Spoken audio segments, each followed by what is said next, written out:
All right. Hi, everybody, and thank you for joining us today for our webinar, The De-Weaponization of Digital Information, What Have We Learned from the Last Year? This event is being co-hosted by AFP, the Alliance for Peacebuilding, and SHI 360. My name is Linda Zhang, and I'm a communications associate at the Alliance for Peacebuilding. And I'll be facilitating this webinar alongside Theo Dolan. He's a technical advisor at SHI 360, and he'll be moderating the discussion with our panelists. So just to give a brief agenda of what we'll be expecting today, we'll start with opening remarks from Liz Hume, AFP's acting CEO, and then we'll go into the introduction of our panelists by Theo Dolan alongside a discussion.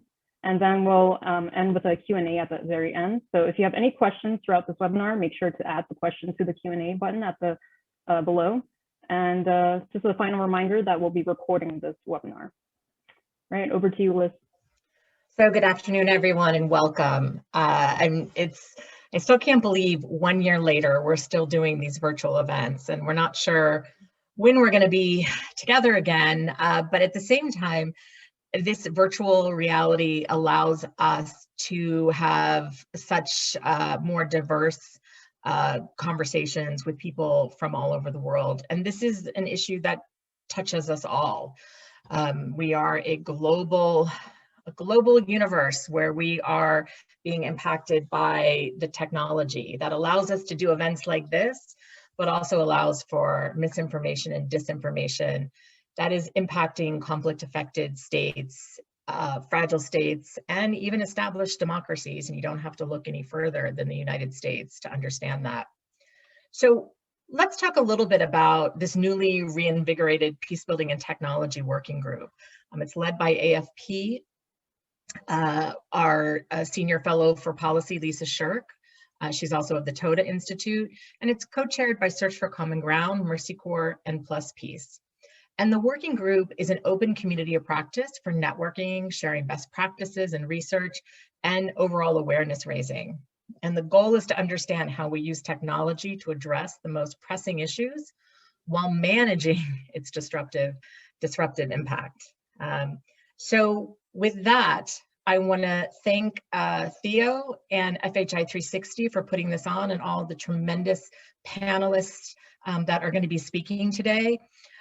We hope that you continue to come back and work closely with the working group as we look at how do we focus on updating laws? How do we focus on making sure that funding in this sector is available, both internationally and at the US. So thank you all again for coming, and I look forward to this tremendous panel session. Thank you. Thanks, Liz, and thanks, Linda. I really appreciate the Alliance for Peacebuilding for once again co-hosting a webinar with us. Hi, everyone. Thanks for joining the session today. I'm Theo Dolan, technical advisor for the Civil Society and Peacebuilding Department at FHI 360. And as Linda said, I'll be moderating the session today. So a bit of background. The idea for this webinar came about following a long-running discussion that we've had with international organizations working to combat digital influence operations, including my colleagues on the panel today. Many of us have been working with local partners in various countries to mitigate weaponized digital information across the spectrum of hate speech, mis and disinformation, propaganda campaigns, and online recruitment to violent groups. In many ways, we're not facing new challenges. Yet, following the role of digital influence operations in the run-up to the US elections and the attacks on the US Capitol, it feels like an important time to take stock of where we are as a field and assess our learning. So during the discussion today, we'll address questions such as, what have we learned about effective approaches to prevent and counter digital influence operations? And how do we measure success? What have we learned about state-sponsored disinformation in the US context over the last year? And how do those lessons apply internationally and vice versa? And what do we need to do more of or less of to be able to undermine digital influence operations? And of course, we want to hear your views, so we'll leave plenty of time at the end. We have 90 minutes, so we'll leave about 20 minutes at the end for your questions and comments. Since we have 5 panelists, I'd like to make very brief introductions, ideally without spreading misinformation. So in no particular order, our first panelist is Chris Worman. He's the Vice President for Alliances and Program Development at TechSoup. TechSoup has been supporting the digital transformation of civil society since 1987, with more than 1 million organizations served and challenges to the operating space for civil society increasing both online and off. TechSoup has developed a range of programs that engage civil society from the bottom up in understanding and working to mitigate the risks of misinformation and online extremism. Our next panelist is Evanna Hu. She's the CEO and partner at Omelas. Omelas safeguards democracy by automatically detecting digital influence operations in the information environment. It has built a proprietary tech stack for protecting election integrity efforts and for understanding malign influences from 150 key state and non-state actors. Our third panelist is Alicia Wanless. She's the director of the Partnership for Countering Influence Operations at the Carnegie Endowment for International Peace. Her project's focus is to foster a multi-stakeholder community researching and countering influence operations. Next, Galen Lamphere-Englund is the Research and Insights Director at Frankie. Frankie, the MNC Saatchi World Services Partner for Asia Pacific, is a social change agency that designs and implements innovative research along with strategic communications initiatives addressing critical social issues across Asia and the Pacific. And last but not least, Kieren Aris is the Business Development Manager at Moonshot CVE. Moonshot CVE is a social enterprise specializing in countering violent extremism and other online harms. Moonshot designs new methodologies and technologies to enhance the capacity of its partners to respond effectively to the threats posed by harms such as violent extremism, disinformation, gender-based violence, online and offline.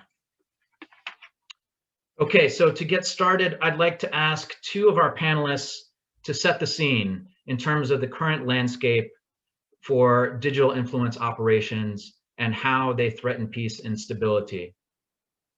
I'd like to ask maybe Evanna, you can start, followed by Kieren. Yeah, sure. Thank you for having me. So I'm going to just give a very broad overview of what we mean by information warfare, and of course, we're information operations, right? And of course, it's hard to define things because there is not a single set of terminology or even standards that are being used. And so when you're talking about really defense-oriented projects and offices, we're using terms like information warfare or influence operations. MISO might get thrown in there, but at the same time, if you're working more with civilian agencies like state or USAID, that turns into public diplomacy, strategic communications. Last year, I believe USAID had one project out in Azerbaijan called Countering Malign Kremlin Influence, and that was probably SDOD as that term actually got. But when we're talking about information operations, we're really talking about 2 things, and of course they can overlap, but the first is cyber, and then the second is influence operations. Cyber is your Microsoft Exchange hack that just happened, or SolarWinds, right? Where they're actually physically attacking a machine or a physical network, like a fiber optics cable, et cetera. Whereas influence operations, we tend to think a lot more as cognitive security, right? So influence operations from Russia or from China or from violent extremist organizations that are trying to recruit people and really kind of get into their minds. So that's what we want to focus on today. And there's increasingly a convergence of cyber and influence operations now where you can kind of piggyback off each other. And all of that sort of falls under the umbrella of information operations or information warfare. Great, thanks, Kieren. Yeah, good afternoon, everyone, and thanks, Evanna, for giving a really good overview of the challenges of defining what we mean by information operations and information warfare. And I think that this is such a really good question, but also a really challenging question, because I think, frankly, we're only just beginning to see influence operations play out in these genuinely sophisticated ways. And it's really hard to say what it's going to look like in a year or 2 years or 3 years. I'm going to talk a little bit about what does it look like in terms of violent extremist groups and the end user. So I think it's fair to say violent extremist groups, actors, and their fans have been trying to exploit the communication ecosystem for quite some time. From al-Awlaki's YouTube sermons on behalf of Al-Qaeda to the more structured communication operations run by Daesh or ISIS. And in that time, many different attempts have been made to hack these communications, such as replacing bomb-making instructions with cupcake recipes, or counter the flush of hashtags, counter-flood hashtag hijacking, extremely technical language, with pictures of sharks and cats. And to ultimately deplatform, either using content moderation or web hosts withdrawing their services for certain groups and activities.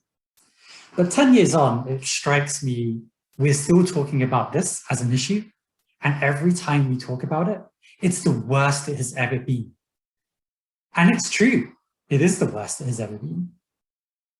The other day, the Anti-Defamation League released a report showing 5,125 cases of racist, anti-Semitic, anti-LGBTQ, and other hateful messages that were spread physically in 2020 alone in the United States. So that's posters, that's flyers. That's nearly double the 2,724 instances in 2019. But compared to the online space, it's nothing. In the online space, these messages scale into the millions. And some would say that the online environment has a problem or a kind of sickness. But it's more than that. These physical flyers and these online messages, they're not mutually exclusive. They're part of this hybrid media ecosystem in which these ideas are permeating, taking root, growing, and evolving. And if there's one thing I really want people to take away from this webinar, it's to understand that these actors, groups, and individuals, they're real people. They use the digital space as much as we do, in the same ways that we do. They use social media, they use search engines, they use peer-to-peer messaging platforms. They're definitely creative and they make spare own spaces when they get kicked off. But this is what makes it really hard to tackle these issues these days, particularly with violent extremism. And it's more challenging than ever. The idea of hyper-normalization kind of encapsulates some of these ideas. It's so hard to separate factual truth from emotion in a world that just feels so strange and surreal. I mean, look at where we all are right now. But that's not a technological issue. That's a social issue. And we're seeing this metastasization of these different ideologies with anti-vaccination and other movements. That's not something that's purely solvable through deplatforming or marginalizing these groups and actors. It's a public health crisis. It warrants and desperately needs public health style responses, education, social support, mental health. This is what makes these groups and ideologies appealing in the first place. And it's what will make them unappealing too. And I hope that we'll have a bit of a discussion on that throughout this session. Thank you. Great points, Kieren. Thank you very much. So we'll move now into our first main area of discussion, looking at what have we learned about the methods and technologies that are most effective in building resilience to and countering digital influence operations. And I'd like to arrange this as kind of a mini case study presentation where we'll have 4 of the panelists talk about their main approaches, and then Alicia Wanless from the Carnegie Endowment for International Peace will give a broader perspective based on her research. So let's get started then. Why don't we begin with Chris? Sure. Well, thank you for the invitation to join the discussion today. I think perhaps unsurprisingly, with our focus on grassroots technology capacity building, our methods and technological responses are sometimes a little bit of a different actor in this space, perhaps more reflective of some of the last things Kieren spoke to. But, you know, running programs that are hopefully complementary to the work done by others who work from a more strictly platform or technical perspective in our collective efforts to learn and build as an ecosystem of response to the ecosystem of threats that we face. One of the more technical examples I would like to share that really kind of exemplifies the kind of digital community and information architecture we are building is a worker voice tool that most recently manifested in Romania, where it is called De-Garda. De-Garda is essentially a whistleblower tool, in this case working to solve for the lack of information flow between frontline medical workers and their advocates in civil society and independent media. What it does, a lot of educational know your rights kind of content, does push notifications to educate users. It has anonymous reporting channels that are tagged to topics, and those reports are channeled to people who can actually act on the specific data. Those actors, the advocates, have dashboards so they can anonymously understand what's going on. They can communicate back before deciding with the whistleblower if they can or should go public. This all launched towards the end of December. So far, we have 600 whistleblowers registered, so 600 frontline medical workers who are using this tool. They've lodged 300 cases. There have been 10 major investigations. And this week, the team who is coordinating this has a meeting with the Ministry of Health to work on the systemic issues that are being demonstrated by the data that's been collected. Technical example that reflects our methodological approach, which has been to focus on building the skills and connections between the 1 million+ grassroots organizations around the world who open our email every week and the frontline rights defenders, so that bottom up, grassroots organizations, content producers in their own right, and usually trusted voices in their communities, I said usually, not unusually, usually trusted voices in their own community, understand their social media environment and misinformation using social media analysis tools that we make available and work with them on, that these local organizations are able to develop their own narratives, to do the digital communications and marketing work to build their on and offline communities, if nothing else, to counter the narrative that we all happen to be personal BFFs with George Soros. Top down, we work with frontline trainers who we train in similar topics and then work to connect them through our platforms to grassroots organizations to design and lead narrative campaigns with the hope of building broader grassroots constituency to build political power behind frontline advocates. We complement that with trainer communities to do local training, build and refine curricula, and as people are trained and work through various participatory action research processes we conduct to identify focus areas, we settle on apps like De-Garda, which I mentioned earlier, or topical communities like a game changer program we run that works with youth to design and run games, currently with about 5,000 youth in 3 countries across Europe, on empathy, media literacy, reducing racial tensions, and decreasing the likelihood that someone's going to Google themselves into some extreme position.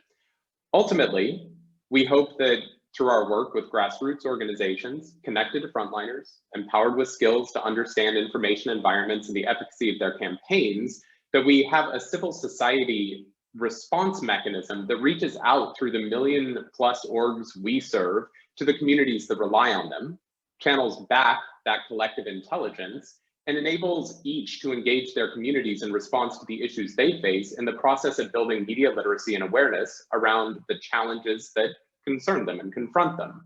So far, we've trained about 3,000 local organizations in 14 countries in their own language as part of our learning process, and we're about to launch this digitally, which will take us wherever the internet goes. To the question of What's most effective? Well, hard to say. This has increased the confidence and spawned countless campaigns amongst our communities, which are learning, they're evolving, they're gaining traction, they're helping reposition civil society. So certainly enabling the environment for success. But I think we can all appreciate there's a long way to go before I would stand before you all, digitally speaking, and declare any winners. I don't think civil society wins this alone. To be clear, we need all the work done by everybody on this call. We need policy and platform work. I don't think we get there without community and information architecture to have a clear sense of the mis and disinfo, the hate speech from local perspectives, and local organization capacity to build and reduce information fragility, to help us build the foundational moral, ethical, and cultural responses to these digital challenges through local community learning and engagement to address these issues in local terms, in my humble opinion. Thanks. All right, thanks very much, Chris. Great, let's shift over to Galen at Love Frankie. Galen? Thanks, Theo. I think kind of in a similar track to what Chris was illustrating, a lot of our work across the region in Southeast Asia and Asia Pacific centers on convening civil society groups, trainers, donors, and often tech partners as well to look at digital influence operations, whether that's mis and disinformation or the proliferation of hate speech, or increasingly preventing and countering violent extremist operations online. And one case study that I think is particularly interesting comes to our work in Indonesia, where we've been looking at the use of local recruiters to tap into as much online content to shift narratives very rapidly. The primary, I think our first step as an organization is to look at the exposure of individuals to influence operations. So one thing that I think we do particularly well is, as a research unit, come up with interesting heuristics that we can share with civil society partners and local groups. But the next step, I think, is always in building resilience or inoculating against online exposure, right? So moving away from the kind of myth busting or fact sheets, or here's a story of someone who was recruited, you should learn from it, really tend to be preaching to the choir and pretty rarely actually convert people over. What we've tried to shift to doing is giving a bit of a sense of adventure and a sense of trying to understand and think through a lot of the most harmful narratives online and come up with empathetic responses at an individual level. So how do we do that? That our number one kind of tool we've been using the last couple of years is building out what we call Stratcom's labs. Nothing particularly crazy in terms of methodology. It's using traditional strategic communications thinking, but doing those with smaller CSOs and local grassroots groups that may not have had that type of training in the past. So Chris, I think in a similar vein to a lot of your work over at TechSoup in a different region, trying to bring in useful skill sets, whether that's social media listening tools and the ability of orgs to do their own analysis and to understand the narratives that are out there before they try and go off and build a communications campaign or local education campaign. And then going through to actually test the messages before they put them out in front of an audience, right? I mean, fairly commonplace tools, ones that are not always used. And so we go from understanding the issue at a broader level for our partners and donors, and then trying to bring that same understanding in a participatory manner to work with the organizations that ultimately are the ones that are on the front lines every day, right? And I think, as we've all seen over the past year, the COVID X factor in all of that, and the use of COVID-related narratives, both by extremist organizations, as well as by anti-vax groups and increasingly state actors as well, right? If we talk about state digital influence operations and the manipulation of COVID narratives is pretty heinous. But, you know, anyone, I think, Kieren, to your point earlier, you said that, you know, this fundamentally, these are social issues, not just technological ones.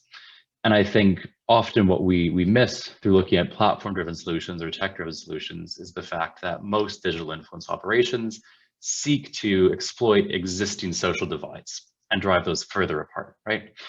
So at the core to our work, whether that's in Indonesia or Myanmar or Thailand or across the region, is to understand what are those core social fissures and how to work with groups that are already attempting to bridge those divides and give them better technological tools to do so.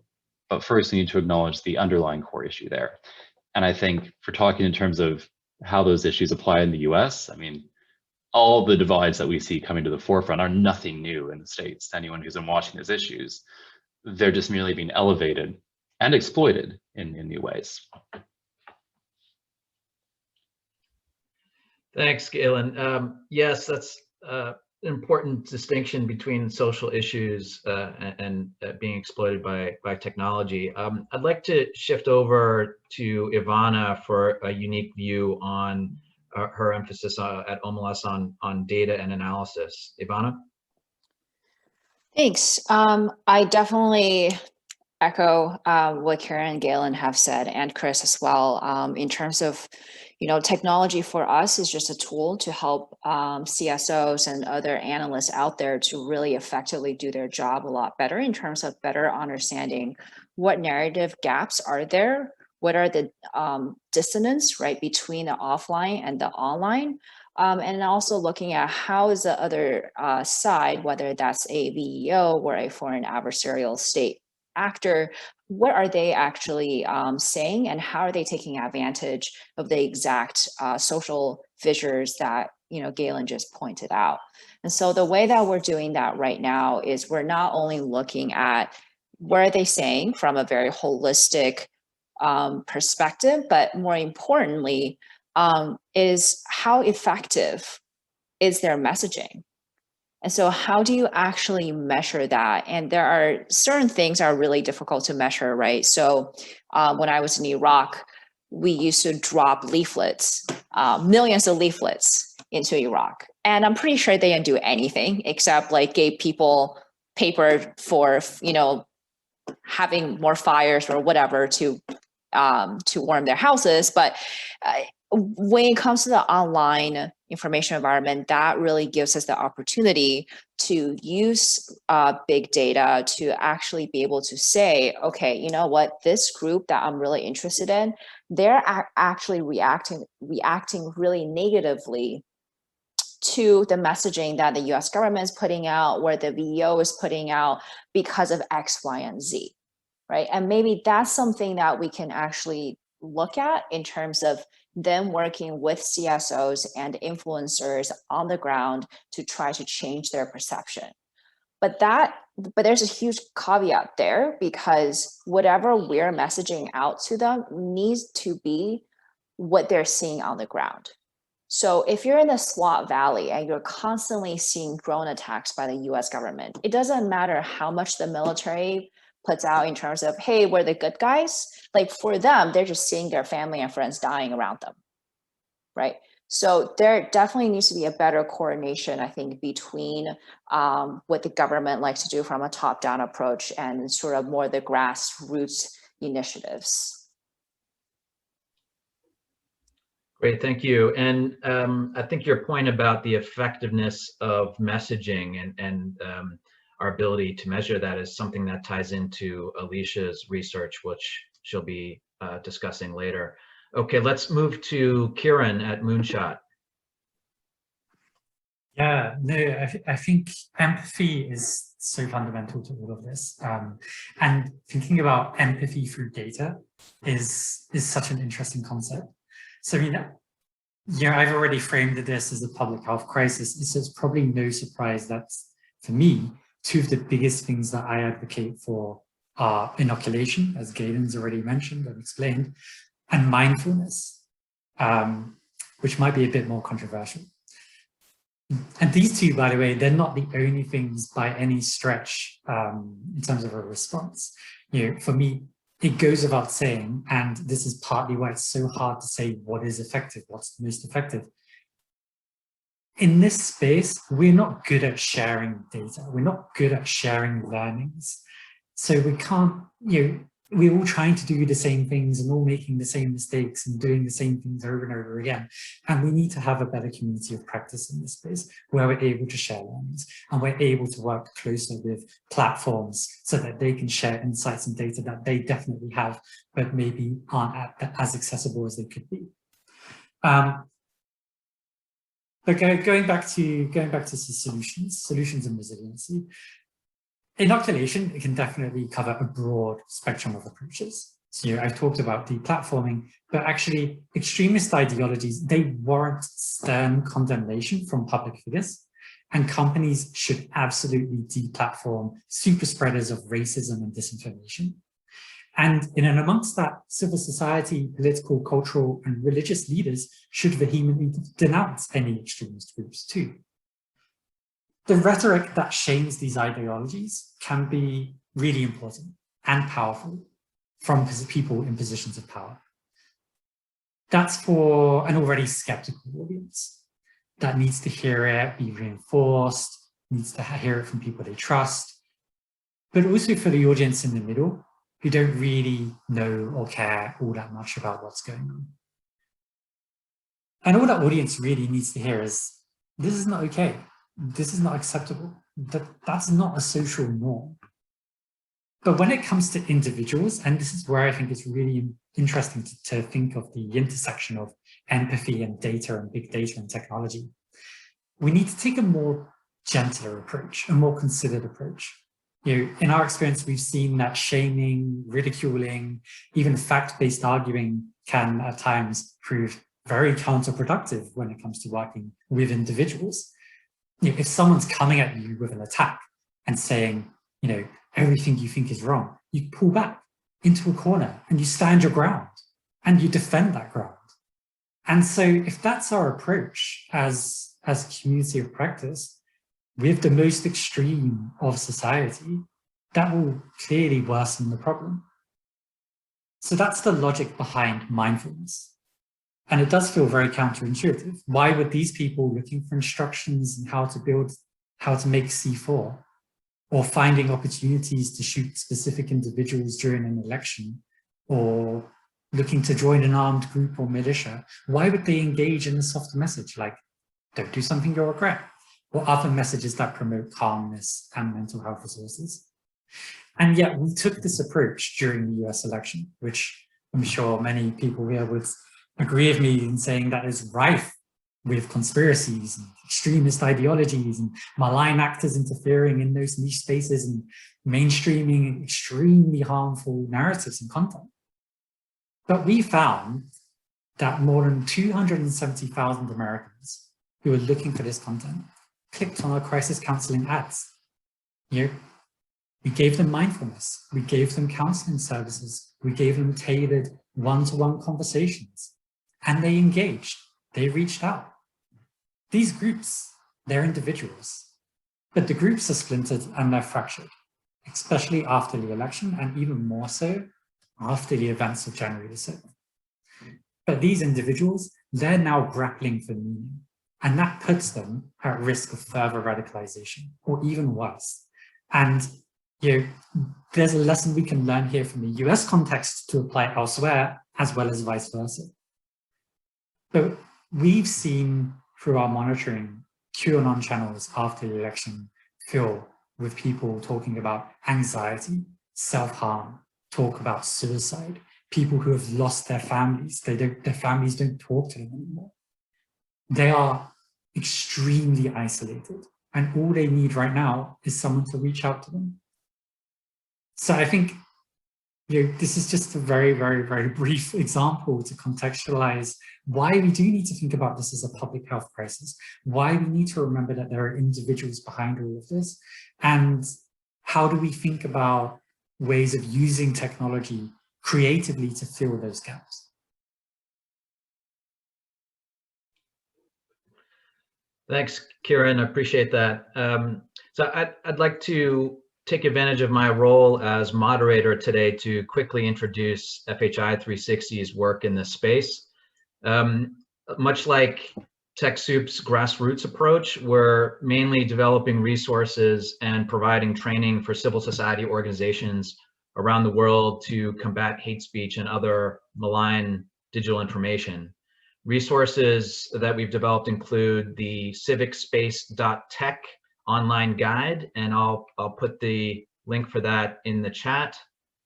And this includes guidance on how digital technologies can be used for peace building.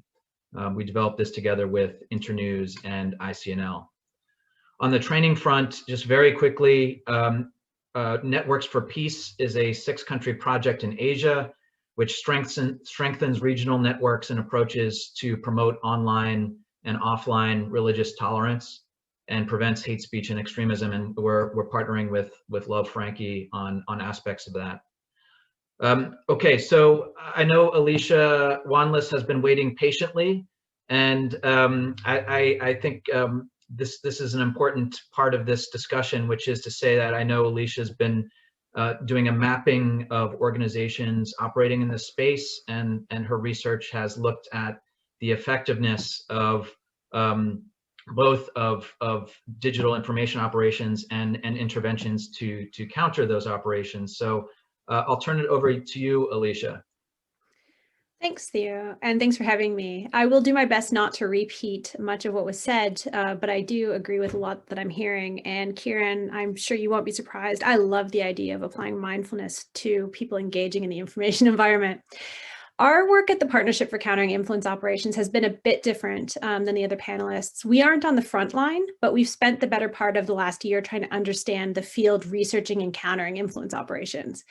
Having researched topics related to influence operations since about 2014, anecdotally, I can say that there's been an increased interest in the space and new initiatives aimed at researching and countering influence operations. Last year, our team found 460 initiatives and coded them into a data set. Nearly half of them are in civil society, much of them are nonprofit. About 18% were academic, 18% were tech, developing tools and things like that, and 10% were media, among others. About 40% each, and you could be 2 different categories here, were focused on fact-checking or supporting journalism, as well as focusing on research, which again tended to be more on the academic and civil society side. Unfortunately, our understanding of what works or not against influence operations is not really keeping pace with the growth in the field. This is obviously what some of the other panelists have been mentioning. Princeton's Empirical Study of Conflicts project has been doing some baseline data sets for us. They looked at 126 studies on the efficacy of countermeasures related to influence operations. Most of that work is focused on global North populations, almost entirely the US, but there was the exception of India. The bulk of analysis on measuring efficacy of interventions is focused on fact-checking.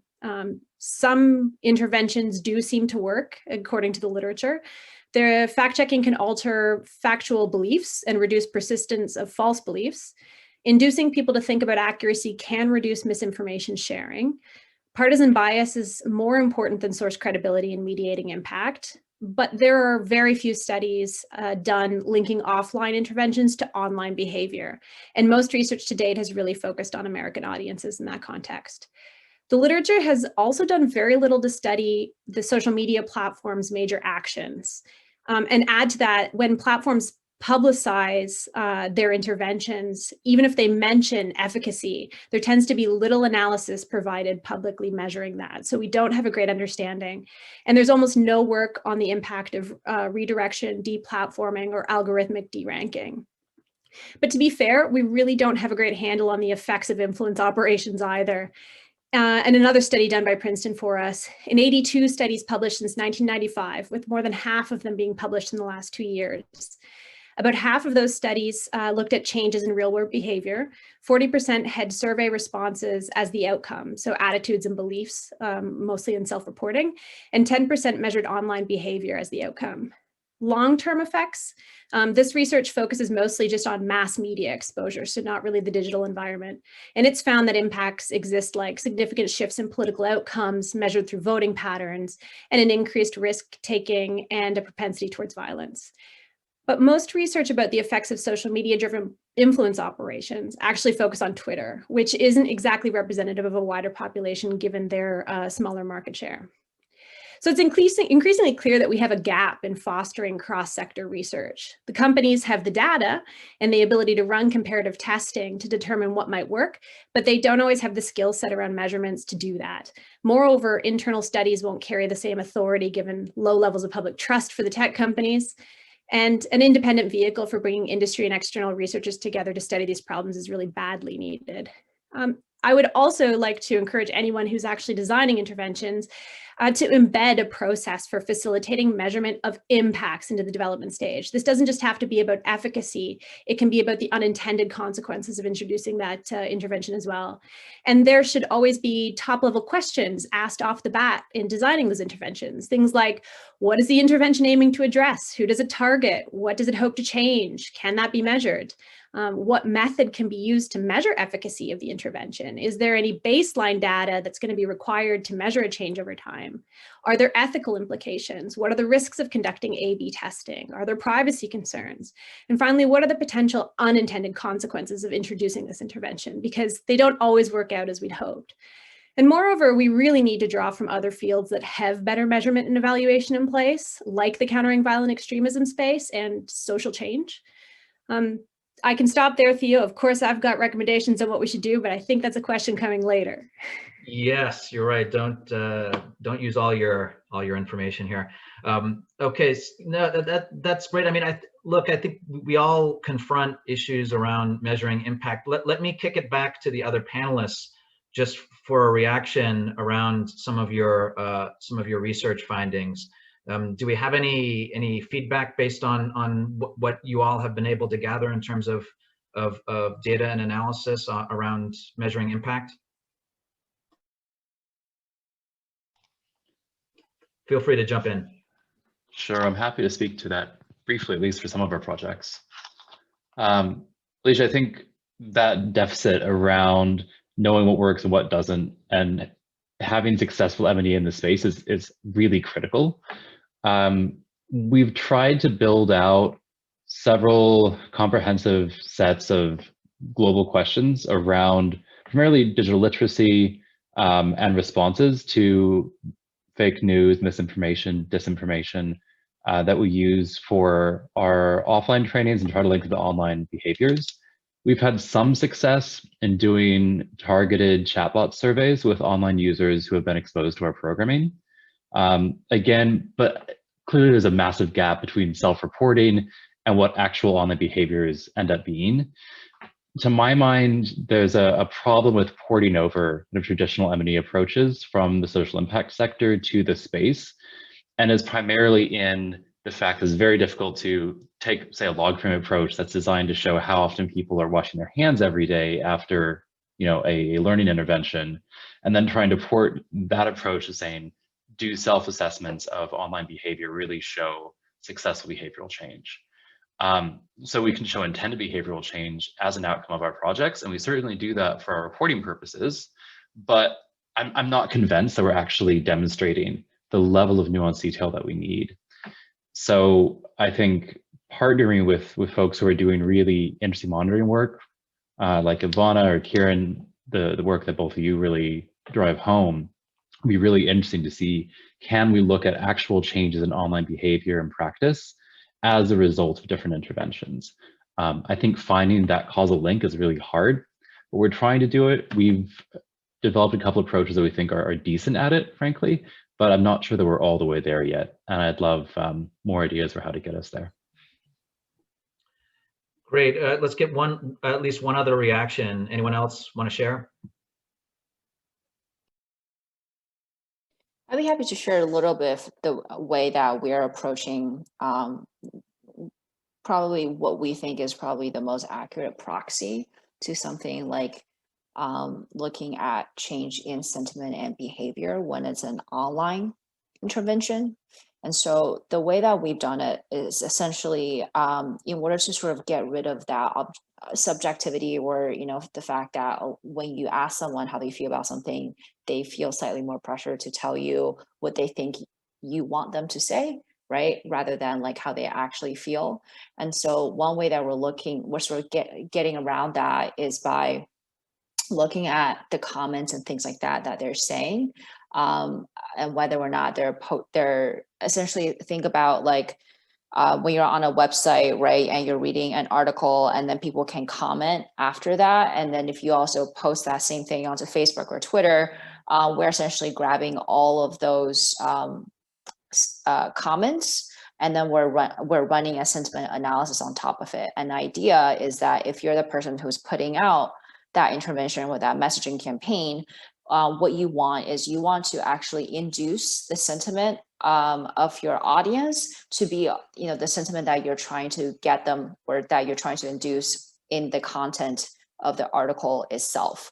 And so we take essentially a sentiment score of the comments, and then we also do a sentiment score of the content, right? And then you have 2 scores from -1 as the most negative to +1 as the most positive. And then you're trying to get those 2 numbers to be as close together as possible. That's really just like, it's imperfect, of course. Like there are also many issues with natural language processing, depending on the language that you're using, and a bunch of these like more technical nuances, but that is something that we have found to be a pretty good proxy for how effective that campaign has been. So I think moving forward, what would be really interesting is to look at the accuracy of something like that, where the precision rate of that score, while also having someone on the ground and asking those people those questions about like, hey, how do you feel about, I don't know, if the messaging is about COVID vaccination effectiveness, right? And you also have a different group of folks who are on the ground and asking those questions and seeing whether or not the 2 set of results are similar. Yeah, and I think just to also chip on that very briefly, I think ultimately it's the issue of access, right? So how do you access that kind of information? And in the online space, one of the approaches that we obviously take as Moonshot is looking at search engines and how people use search. And the reason we do that is because it's what we would describe as non-performative data. So I think one of the issues that Evanna and Galen have both touched on is when you're posting online, when you're commenting, you're performing for an audience. People are seeing what you're doing. So you're tailoring what you're saying to that context. But when you're looking at something in private, you're using more authentic language. You're using a more authentic expression. And we get a lot of insight into how some of the most extreme audiences behave online by looking at search traffic. And I've seen, I do want to call out Facebook for this, because Facebook have implemented a similar approach where if people are looking for groups on Facebook, they are sending them to pro-social messaging that helps to prevent people from being drawn into those rabbit holes as well. So I can see this approach of looking at non-performative behavior being adopted more broadly beyond some of the work that we're doing, both in terms of the insights, but also in terms of the interventions. And I think that in an offline context, because it's always important not to just talk about online, it's also an issue of access. And that just comes down to trust, right? So how do you get people to speak to you? Who are the right people to do that? I don't have an answer for that. That's always going to be contextual, but it's something to think about in both the online and the offline context, is how do you get that trust? Thank you, Kieren. Chris, did you want to weigh in on this at all? I'd be repeating things already said. I think our approach is quite similar to Galen's, and we're working through our various sort of, as we train organizations, grassroots organizations, in the trainings that we deliver, working with them on understanding a lot of the sorts of things that Alicia brought up and Evanna brought up, and then backing that with some, I would say, fairly enterprise level social media analytics tools, so that they have the same tools that an organization of our size might have to understand the impact that they're intending to have. And if the messaging that they're creating, the narratives that they're creating are working, great. And if they're not, stop, do something else, and try to accelerate the rapidity of the testing of their messaging as they try to build the online narratives that they're trying to build. some imperfect solutions, but that's all important to experiment with. Great. Well, in the interest of time, I'd like to move on to our last question so that we have time for a rich question and answer session. So on this front, what do we recommend doing more of and doing less of to be able to undermine the effectiveness of digital influence operations? And Alicia, why don't we start with you on this one? Sure. As ever, my answer is going to be more systemic than a single point of intervention. Unfortunately, that is the nature of my world. Number one, I think we need to adjust our approach. Interventions for the sake of intervening aren't enough. What we need is evidence-based policy development. In order to get there, we need to design interventions with that in mind to better inform how we go about things. Currently, the bulk of research on influence operations are case studies about campaigns. And this is ultimately what is informing current policy development the most. It's imperative that as a community, we articulate and adapt research standards for those investigations at a minimum, such that the work that's coming out now, we know will actually meet a certain requirement to help inform. But we also need a better understanding of how information flows in a digital information environment, not just online, but between media and politicians and other influencers. We also need to understand the effects of influence operations, as well as the efficacy of countermeasures. To answer those questions, researchers need better and sustained access to social media data. And one way to achieve that is through a multi-stakeholder research development center that can foster independent research collaborations between industry and external researchers. And lastly, regulation is required, not in the least to ensure that industry collaborates with external researchers, but to provide guidance on how such collaborations can work, the transparency reporting on what data companies are actually collecting, and even if that's in the broadest strokes. And finally, how given privacy and other user protection laws, that data can actually be shared safely. Yeah, thanks. I think that point about data is an important one, since tech companies often view data as trade secrets, and they're not as inclined to share data, even if it relates to mitigating conflict. Okay, let's open the discussion up then a little bit to new innovations and what our panelists are experimenting with and looking at as new approaches. For example, I know some of you are looking at gamification and gaming approaches to media literacy and other issues. Maybe we could talk about that a little bit. Yeah, I mean, I can talk about this a little bit. So we have a project that we're running in Indonesia, funded by USAID, that's looking at the intersection of gamification and inoculation in the context of media literacy. Sounds a bit complex, right? What does that look like in practice? We have this WhatsApp style interface where, because it's meeting people where they are, they're familiar with it, it's how they're typically exposed to disinformation. Why is that important? Well, I think it builds on what Alicia said. If we're just jumping into things and being reactive and doing things for the sake of it, that's not going to achieve anything. If we just keep throwing resources at fact checkers, fine, that's one thing, but who's reading those fact checks? Is the audience that you actually want to reach reading those fact checks? Maybe not. So we've done a bunch of research in Indonesia and settled on this WhatsApp style interface.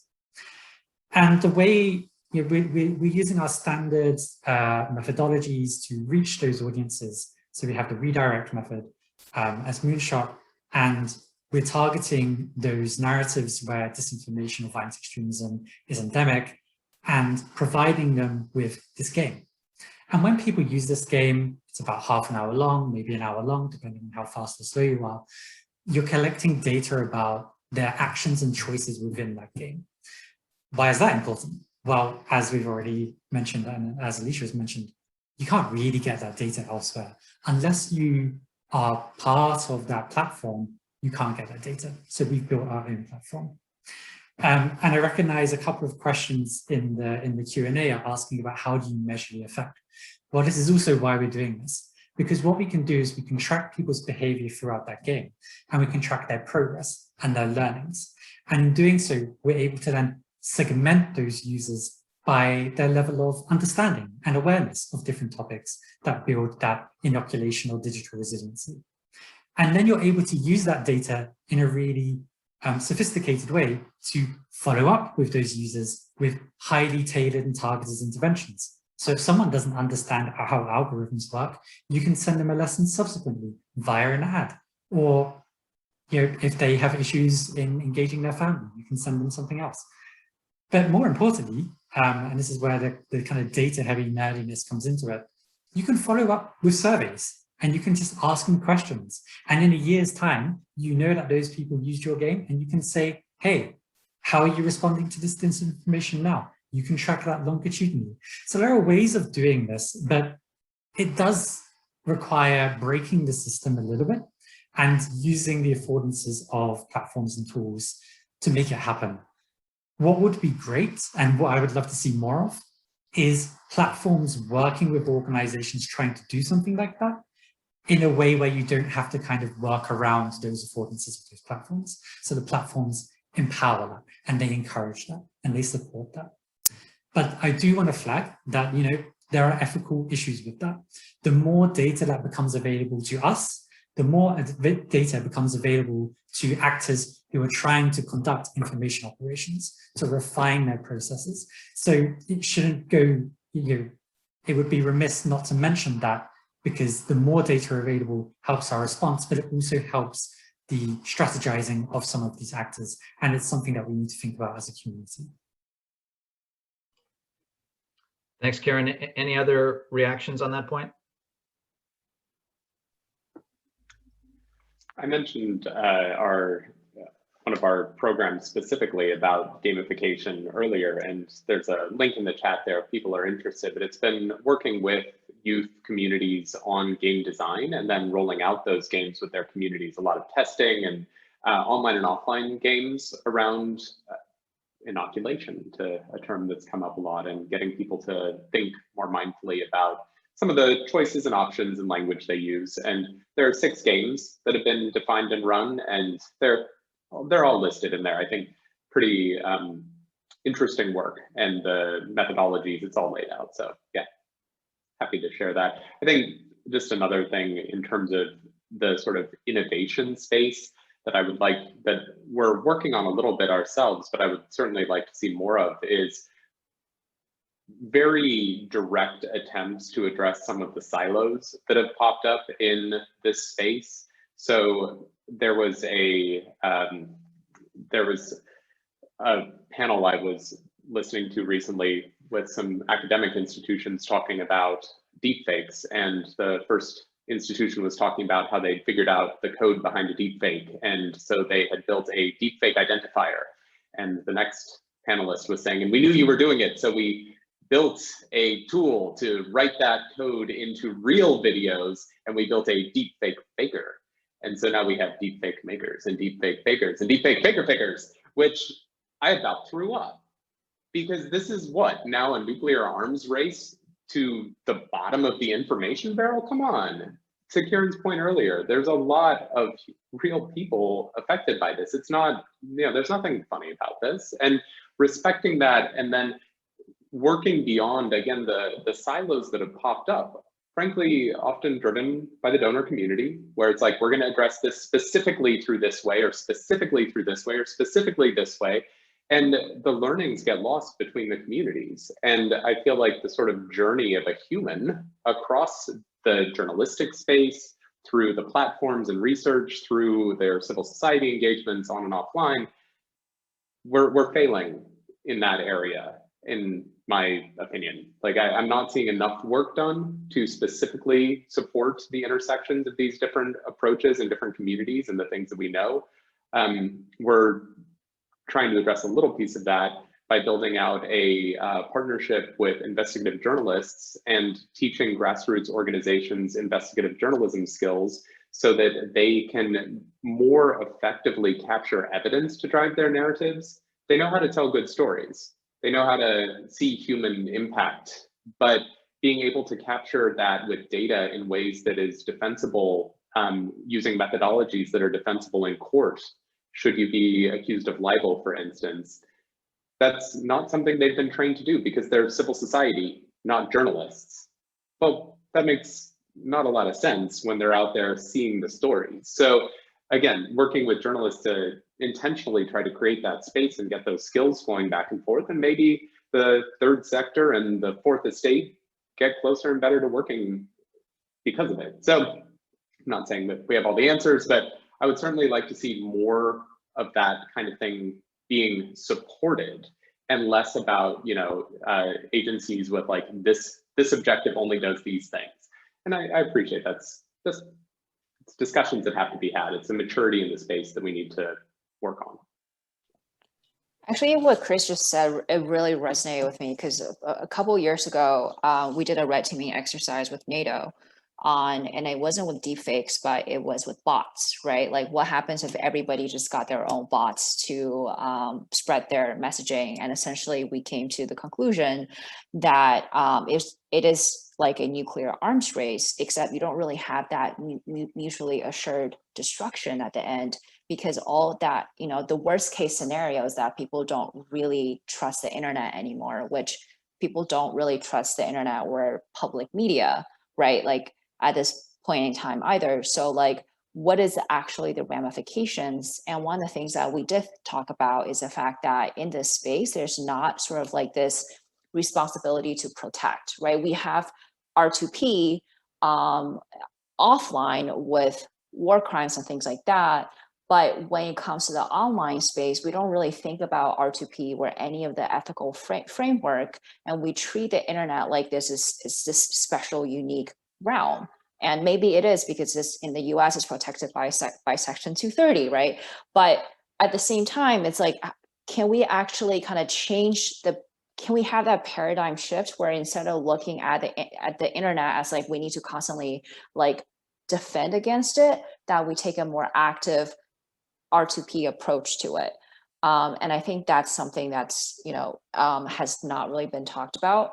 And then in terms of the gamification, so I think it was University of Cambridge or Oxford, I don't remember which one, along with a couple of other folks like Park Advisors, they produced Harmony Square, which is actually a really cool game. I played it. You get to be the chief disinformation officer and spread fake news, and you can choose the different options to look at actually the impact that it might have, and that kind of leads you, you know, towards sort of the latter part of the game, etc. That was honestly one of the better made games that I've seen in the space. Thanks, Evanna. Any other comments on that? I did want to pose one other question, but is there one other reaction to that? Alicia, go ahead. I have a very short reaction. The elephant in the room for me too is that so much of this work happens in civil society where grant reporting is key to getting more funding for the next project. And I think that makes everybody very averse to failure. And so if everybody's trying to report success, we may also be biased in terms of how we're reporting our experiments in the meantime, which I think also doesn't help us in the longer term. Thank you. So before we get to the Q&A with the participants, I had one other question based on what I'm hearing from you all, which is, you know, Alicia's pointed out that a lot of the research around measuring impact has been in the fact-checking space, and we've talked about inoculation almost as a counterpoint to that, right? So what have we seen in terms of useful research and measuring of impact on inoculation? I think, Galen, you talked about this in the context of your work at Love Frankie, but have you seen anything else in this space? This is a question for all of you.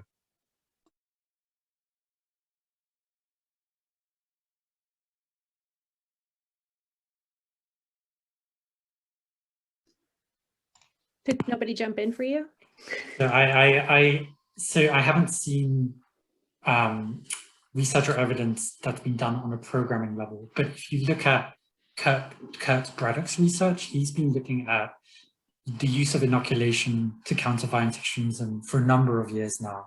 And some of his publications show some really interesting, statistically significant and peer-reviewed, I should highlight, because obviously that's really important to make sure that what you're saying is legitimate and, you know, not just trying to get more grant funding. So I would encourage people to look into his work get some more insight. Yeah, quickly on points of kind of nascent research on that, Kurt Braddock's work is excellent. Also second that. First Draft has done quite a bit of interesting research on pre-bunking or on inoculation. Some of that is not yet published, I believe, but there's at least 2 good reports out there at the moment from them that have pretty solid initial findings in them. There's also a pending study from MIT on the use of pre-bunking or inoculation work for COVID disinformation. I think that's linked in with the UN verified campaign, the double check mark that we've been working and supporting in the region as well. So to answer your question, Theo, I don't think there's enough information out there yet. I think the evidence base needs to be expanded a great deal, but there's at least a few efforts at the present. Great, thanks. Alicia, did you have any insight on that? Well, I would strongly recommend digging into Gord Pennycook and David Rand's work. It's usually pretty solid, and they've been moving more into the pre-bunking inoculation space lately. Great. And any final words before we move on to the Q&A, because I want to make sure we already have questions teed up in the chat, but who would like the final word?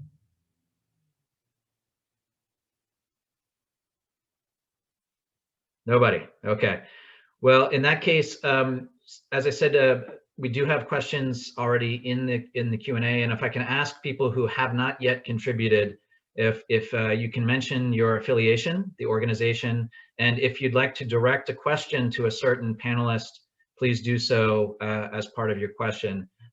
Linda will be helping to go through the questions. Linda? Right, so the first question that we have is from Rachel Hobbs from Search for Common Ground. And she asks, what new opportunities do you think are presented to us with Web 5.0?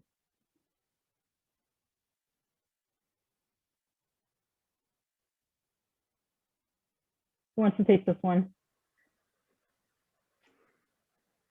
Wait, Alicia? This isn't, I'm going to admit that the 5.0 term is a new one to me. That's how old I am. I stopped at 2.0. But in looking at a different field, which would be behavioral economics, and how some companies have been starting to apply what they predict your emotion might be in terms of like looking at particular content or what you might be feeling when listening to a certain type of music at that point in time, tracking that information, I think you'll see a lot more advertisers start to use emotions to put things in front of people based on what they expect their anticipated state to be. I think that you'll likely see that happening far more in professional marketing circles and then into influence operations shortly thereafter. I'm not sure that I've seen many interventions that are applying those same types of methods. But again, this speaks to a problem of crossover. You've got fields that are actively working in these spaces that aren't necessarily picked up depending on where you're sitting.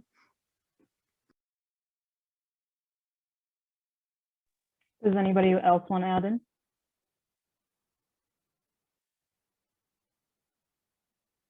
If not, we can move on to our next question. And this one comes from Sahar Tabaja, and she is the Peace, Stability, and Transition Practice Director at Chemonics. So since 9/11, a lot of effort/resources were invested in understanding how Islamist VEOs organized and recruited online, and how to counter them and their narratives. What have we learned from that work for newer extremist groups, white and others, and state-sponsored disinformation campaigns? Maybe Kieren or Evanna on that one? This is a very interesting question, and I might be a bit more controversial in saying that I feel like we've learned a lot more of what not to do than what to do. In terms of what to do, I'm not even sure I could really draw a huge amount out from that either.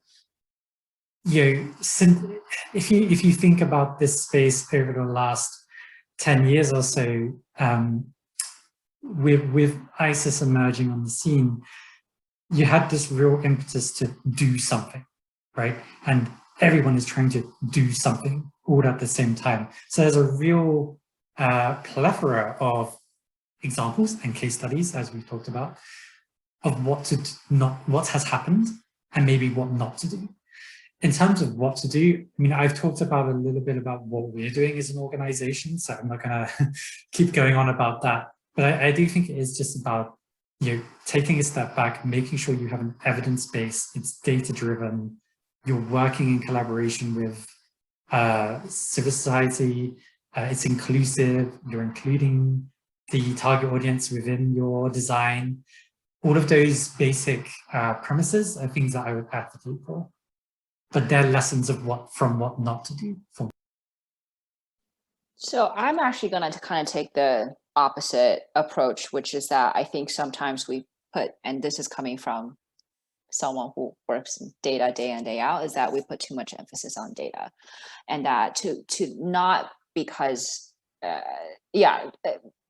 to the sort of the detriment of not focusing enough on the context of why people decide to go and join, right? Like if you're surrounded by a bunch of your friends who all decide to go and join, it doesn't, you know, like how do you quantify something like community bonds? It's really, really hard. And so we end up just sort of not even taking that into sort of consideration. And so I would actually argue it's like a good balanced combination of data plus atmospherics, which I guess is more of a military term, but it's essentially looking at your surroundings and looking at things that are more on the qualitative side. So relationships with different people, and your even something like mental health, right? Like, sure, you can say I have this level of depression or whatever it is, but it's hard to quantify that. And so we just need to be aware.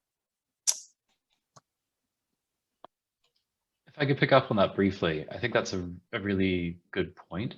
I came into this sector originally doing conflict prevention work and then PCV research, and then kind of moving more into this broader area.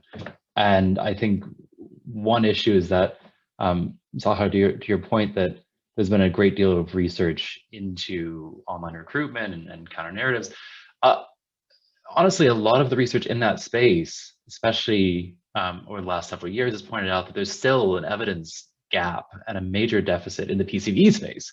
So I would say actually, even in that area, there's not sufficient understanding. And I think, Evanna, I couldn't agree more that a lot of it is not going to be solved through use of existing data sets or use of big data. It needs to come down to proper field-based research. So, for example, we're working on a project right now using something called the BRAVE Index, which is building resilience to violent extremism, and it looks at things like intergroup bonds and linking bonds and different forms of social capital. We're running that as a large-scale traditional qualitative and quantitative mixed method study in Indonesia, and then we're using that as a baseline for interventions. I think the more that we can have actual really solid research that goes beyond just what we can find online, the better we're going to understand what's working and what isn't. I think ultimately that we need to use better mixed method approaches to get there. And I don't think there's enough of that, frankly, in the PCB space either.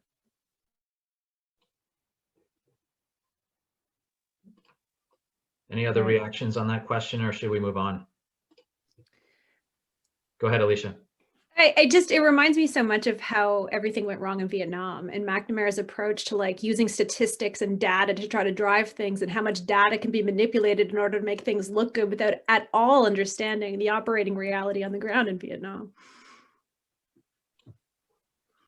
Fair enough. All right, thank you. I'll jump around a bit. So there's a question from Jesse Morton, who's a co-founder of Parallel Networks.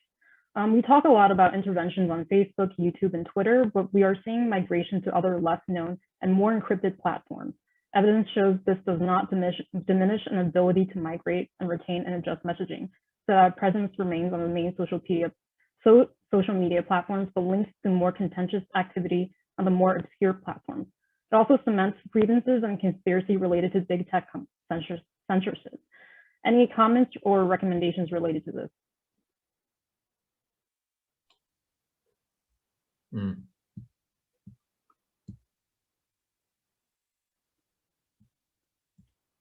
Chris, do you want to jump in?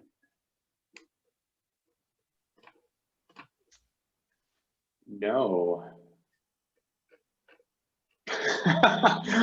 No, I mean, it's a fantastic question. I guess, I'm trying to think about what the alternatives are. And they don't sound particularly great to me. So that's a very good question, Jesse, and it's one I will think on.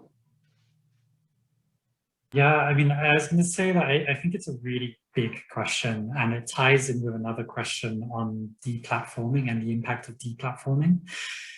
Deplatforming, it's not something that shouldn't be done. Let's be clear on that. But it should be done cautiously and with safeguards in place. I think we're very quick to deplatform without having a support mechanism in place for the people who have been deplatformed or who have been exposed to that. And some of the points in this question about how that then translates to increased conspiratorial narratives because it's giving oxygen to that fire is a really, really important point. So I don't have an answer and I don't have a solution, but I do think that it speaks to when we do something that's very sudden, like a deplatform, it actually needs to be something that we do in a more sophisticated manner that's bringing more people along in that journey so that we have alternative pathways that can be provided to what that audience was to prevent that from generating more conspiratorial narratives. Sorry, Galen, I saw you come off. Go ahead. No, I mean, I think this analogy I like to use I think is kind of like the balloon effect, right? As platforms get better at tracking and deplatforming, even if that's justified, there'll always be a squeeze. You squeeze one place and information, that people still have those conversations, they just do it elsewhere. This is nothing new, right? This has gone on since people have been talking and they've been kicked out of the public square and had to go to the coffee shop. I think the question there really needs to be, are we tackling the root questions that people are wrestling with? And to my mind, those tend to be, do people have ways to legitimately voice social grievances? Do they have ways to tackle those questions? And Kieren, to your points earlier around empathy and mindfulness, are we giving people additional tools to grapple with whatever challenges they're facing in their own lives? So maybe one approach, Jesse, to your question there would be, can we take some of those tools and bring them perhaps slightly nefariously to those platforms that are encrypted or that are in other areas? I know there's folks working on that right now. Let's see, but I think there's room to work on that as well. Yeah, I think, sorry, Alicia, go ahead. Sorry. No, I am going to end up agreeing. One of the reasons why deplatforming and studying it is so challenging is because we actually have to tackle that systemically. It's not just about where you remove them. It's about where they're going to, what the unintended consequences are, that what's the media uptake covering it that may be amplifying the actual deplatforming itself. And that's really tricky to do, especially if you don't necessarily have the partnerships with the companies to do that research or take a systemic approach in doing it. But then there are also these unintended consequences that may actually make your intervention worse. One is, and I would point to Ruth Wodock's work in this, is that some actors actually try to get deplatformed because it makes them a martyr, and then they can use that as part of a positioning to show that they're an underdog or that they're being persecuted. The other thing is, in making that information more scarce actually increases many people's desire to be able to access it and potentially their belief in it.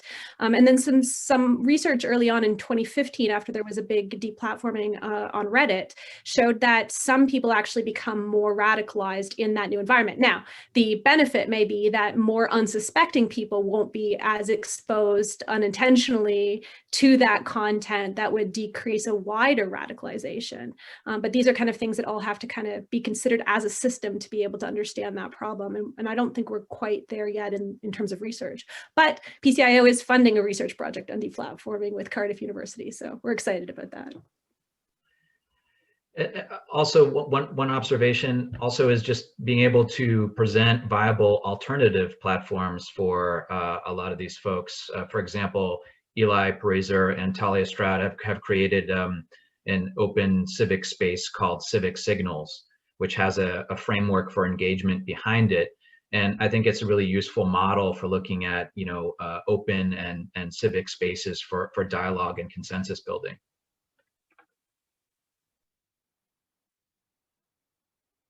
All right, I think we're ready for our next question. So this is from Antonina from FHI 360, and this is directed at Kieren. She's interested in knowing more about the mindfulness approach and the success and uptake of the crisis counseling offer. Do you want to share some lessons you've learned from those interventions? Nothing that I can share right now, but I can say that we'll be publishing a report in the next couple of weeks that looks at this. So stay tuned on our website if you want to see more on that. Okay, great. So this question is from iFalcon from Search. They're currently doing a study exploring how users in various contexts handle harmful content. So one of the unexpected findings was that people were citing police and other local authorities as being the most appropriate line of response to harmful content and violence online. So this is directed at all the panelists. Have you encountered this? And what would you see as an opportunity for social media and digital peace building organizations to relate to such experiences? I've seen that happen in Helsinki, but that's only because they have two types of police. They have like the normal kind of police that you go and, traffic and, tickets and all that stuff.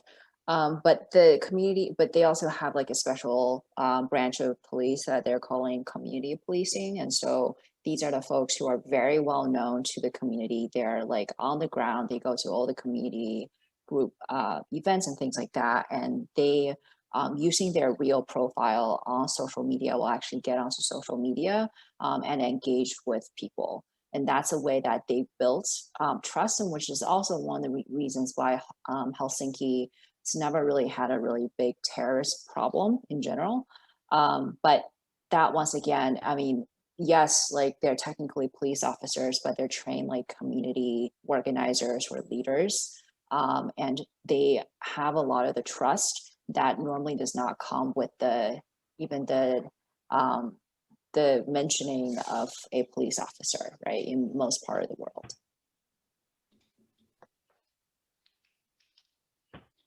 So does anybody else want to jump in?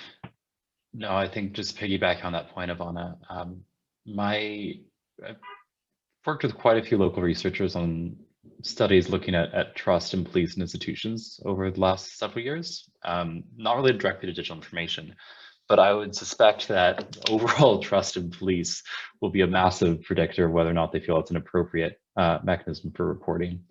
And I think there's also a lot of dangers in that too, if that's misused, right? In Indonesia, we've seen a new information law being passed that allows for local police agencies to create pretty drastic charges against people based on their online, on whatever they share online.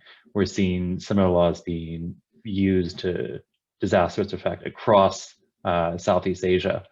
So I think there's a lot of risks if that's actually seen as a viable approach. If trust in institution police is there, how is that ultimately used will vary enormously based on the institutions, right?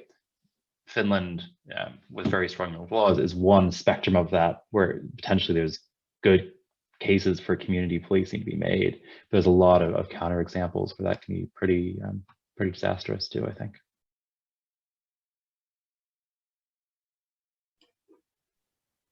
Anybody else have any comments? If not, we can go to our next question. So this one is from Lena from Search.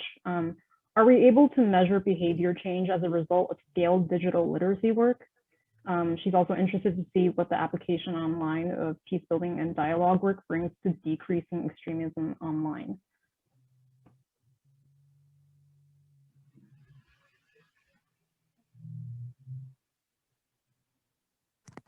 So there's two sides to this, and I think this is where it's a challenge. You have the individual level, and then you have the community level. On the community level, are you able to measure that change?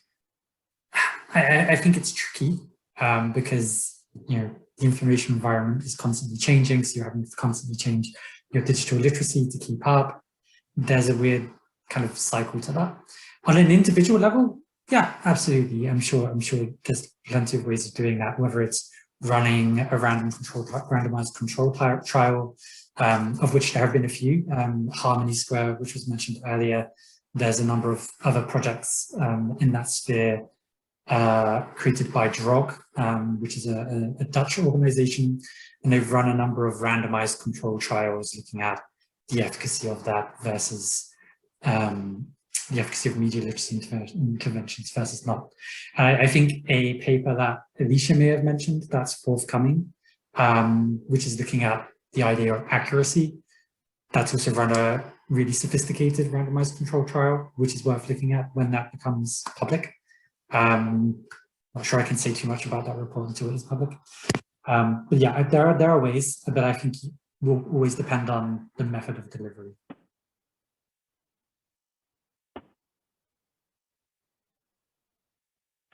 Anybody else want to jump in? One other reaction. I'm not sure we have time for any more questions, but is there another response on this last question?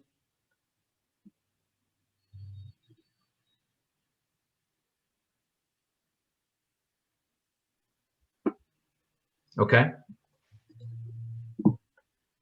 Well, let's wrap up then, Linda. I think I wanted to thank again all the panelists and the participants for joining us. This is a recorded session, so maybe Linda, you can mention how it would be available on Alliance for Peacebuilding site. Yeah. So after the session, we'll be processing the recording, and then we'll be putting it on our YouTube channel, and we'll be sending out a link to all the attendees. Thanks again, everybody, for coming to this webinar. It's been a very interesting discussion, and I don't think I need to say this, but our panelists have been great.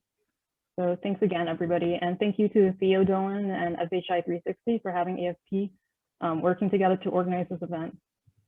Theo, any last words? So everyone have a great afternoon or evening or morning wherever you are.